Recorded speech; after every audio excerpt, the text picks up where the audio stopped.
Halo, assalamualaikum warahmatullahi wabarakatuh. Pada pertemuan ke-8 ini kita akan melanjutkan mengenai pembahasan materi baru, yaitu CSS. Nah, CSS merupakan bahasa yang digunakan untuk memberi gaya berupa bentuk, pewarnaan, pengaturan tulisan,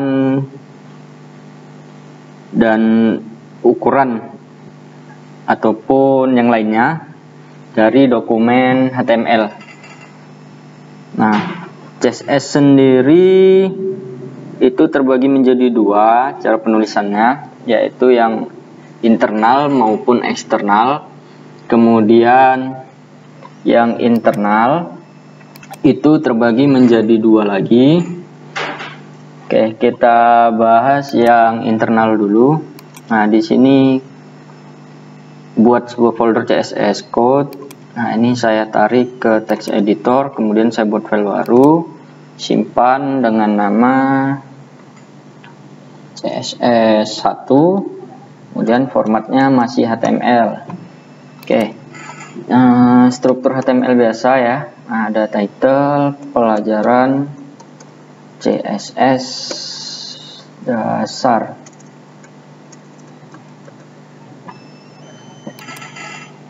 Oke, cara penulisannya yang pertama itu yang internal adalah inline. Nah, kalau inline ini artinya satu baris, jadi CSS-nya itu boleh dituliskan langsung ke dalam tag HTML itu sendiri. Contohnya seperti ini. Nah, kalau kita punya sebuah heading satu dengan isi judul besar dan sebuah paragraf isinya lorem ipsum ya. Ini kita coba jalankan. Kita buka dulu, simpan CSS code, kemudian jalankan filenya. Masih file HTML ya. Oke, di sini. Nah, struktur HTML biasa itu heading 1 hurufnya lebih tebal ya, besar, kemudian paragraf itu bentuknya seperti ini. Nah, kita bisa memberikan gaya pada CSS pada HTML ini menggunakan CSS dengan cara inline yang pertama. Nah, jika menggunakan CSS inline ini kita membutuhkan sebuah atribut namanya style. Nah, jadi hanya perlu atribut style. Nah, di dalam style ini kita tinggal mengetikkan properti sekaligus value-nya. Nah, contoh kalau kita mau mengubah warna tulisannya, kita butuh properti color. Nah, kemudian untuk memasukkan nilainya tidak lagi menggunakan sama dengan dan double petik ya, tapi menggunakan titik 2. Kemudian value-nya, karena color kita bisa menggunakan bahasa Inggris ya. Contoh warna orange. Nah, kemudian untuk mengakhiri jadi propertinya kita bisa menggunakan titik 2 atau penutupnya ya. Oke, kita coba jalankan. Nah, di sini berhasil mengubah warna tulisannya. Kemudian bagaimana jika kita mau memberi warna latar belakang pada heading ini? Nah, cukup menambahkan properti baru. Nah, jadi kalau ada lebih dari satu properti,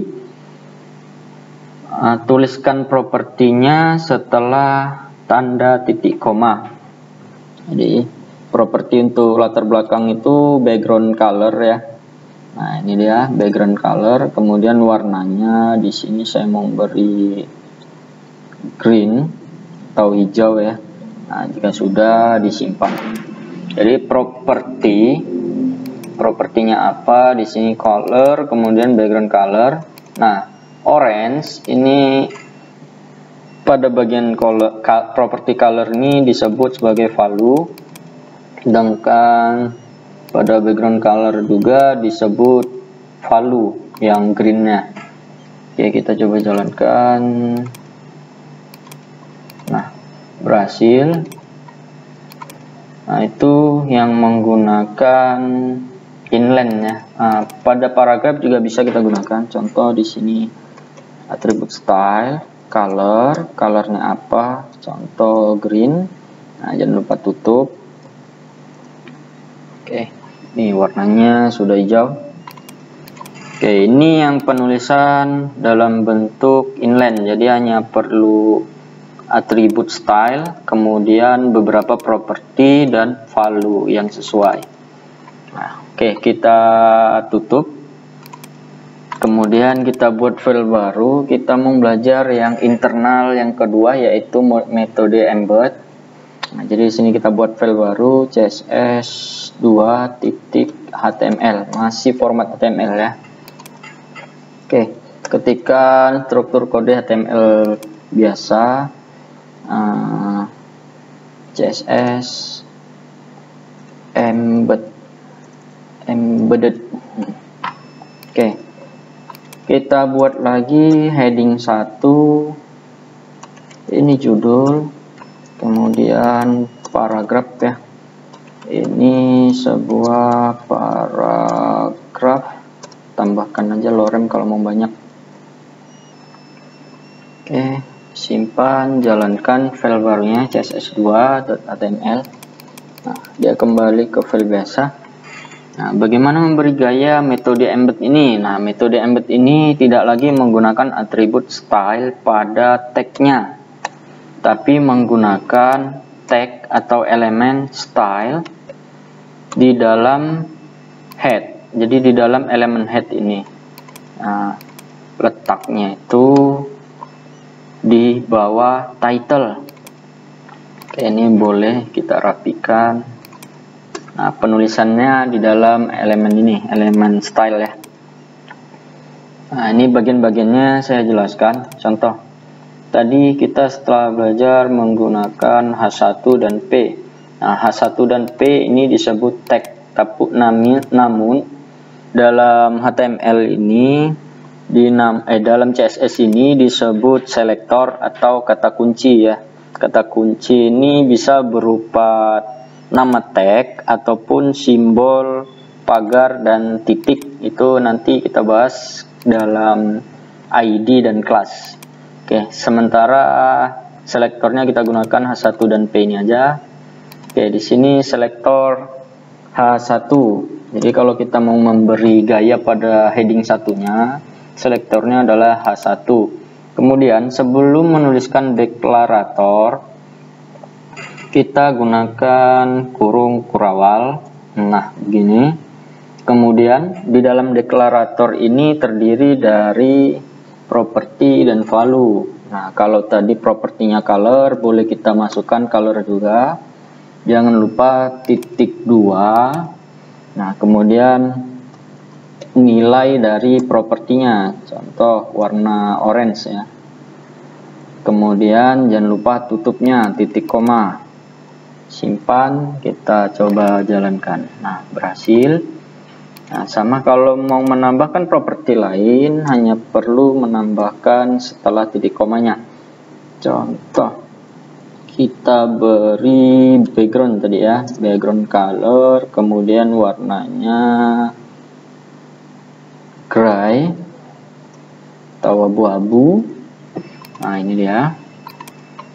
Kemudian tulisannya kita ubah menjadi backgroundnya merah. Nah, kalau paragraf, selektornya berarti huruf P ya. Kita lihat aja di sini tag atau elemennya apa, kita masukkan di sini sebagai selektor.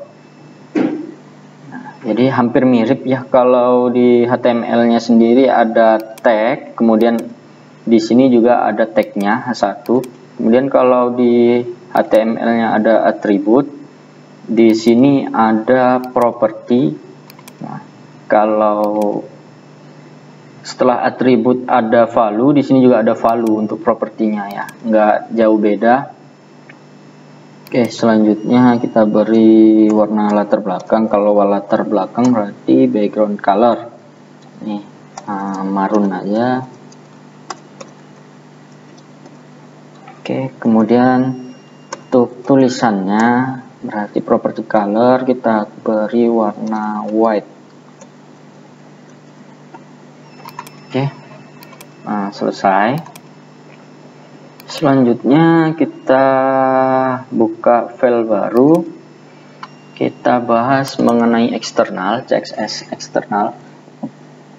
Nah, untuk pembuatan CSS eksternal ini, pelajaran CSS eksternal, kita butuh dua file. Yang pertama file HTML-nya. Jadi di sini saya buat CSS eksternal .html. Nah, karena untuk pembacaan kode pada browser itu masih menggunakan HTML, sedangkan CSS-nya hanya untuk memberi gaya, jadi yang dibaca tetap HTML-nya. Oke, CSS eksternal. Oke, contoh masih sama, heading 1, ini judul besar,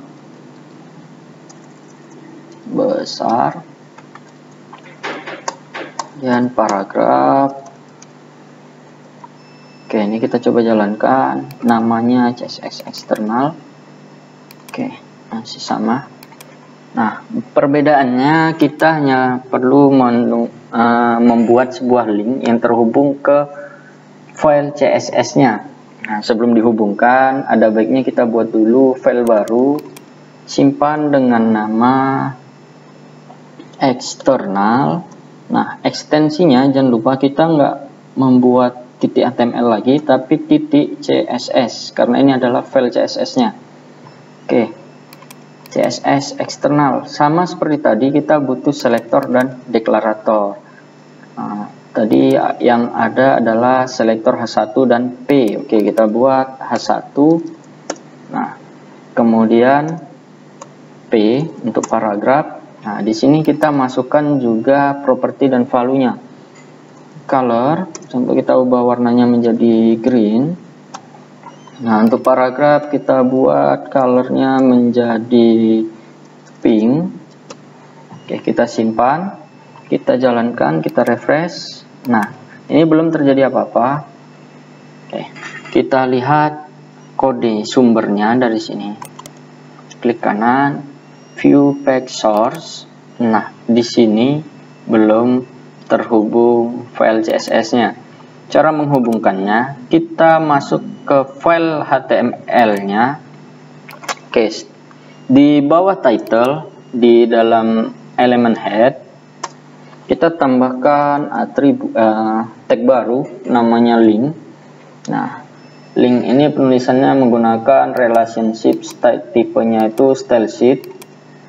Tipe dari linknya adalah tag/css, kemudian ref masih sama seperti link yang menggunakan tag A ya. Jadi refnya ini referensi atau arah lokasi filenya. Itu karena CSS dan file HTML-nya masih satu folder, nih kita lihat. Nah, ini external.css dan file css external.html. Nah, berarti masih satu folder, kita hanya perlu menambahkan nama sekaligus ekstensi dari filenya. Eksternal, ekstensinya .css. Oke, jadi jangan lupa ya. Di sini adalah ekstensi atau alamat file CSS-nya. Jadi kalau di dalam folder ya sama, kita masukkan nama foldernya. Contoh SSD, kemudian karena dia folder kita tambahkan slash, kemudian nama filenya. Kalau tidak dalam folder hanya dan lokasinya satu folder, hanya perlu menambahkan nama dan ekstensinya. Oke, di sini kita simpan. Nah, kemudian kita lihat lagi. Nah, sudah terubah, sudah diberi gaya. Oke, sampai di sini kita akhiri. Assalamualaikum warahmatullahi wabarakatuh.